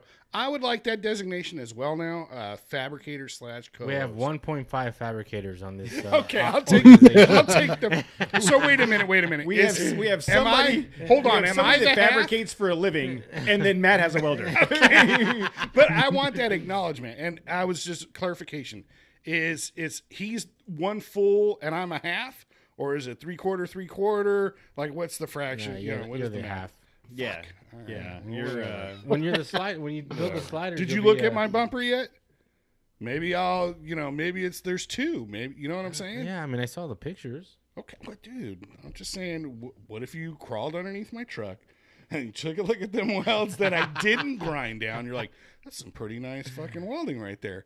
I'm gonna give Matt the full fabricating designation, and we have 2 fabricators. Look, all I have right now are the pictures of your initial welds, and then the finished product. Look, Jose, I tried to explain to That was everybody when he that I still still had had the the film on film. The shipping film was on my mask, and everybody knows this. All right, well, Everybody struggles when they first... never to bother me when I'm cleaning my room. I'm welding right now. Leave me alone. Never to bother me when I'm welding. I don't sound like that. No. Do I sound like that? Oh man, that's I gotta You might want to get that checked. might get something looked at. Something. So, all right. Well, I'm excited So to go and sliders look at- next. There's no way I'm gonna get sliders done by Hammers. Maybe by summer sometime. Maybe that'll be my summer project. Maybe by next winter expedition. Yeah. Look, Jose, I fabricated bumper and I wheel my truck. Let's not even talk about whether you do anything with your truck.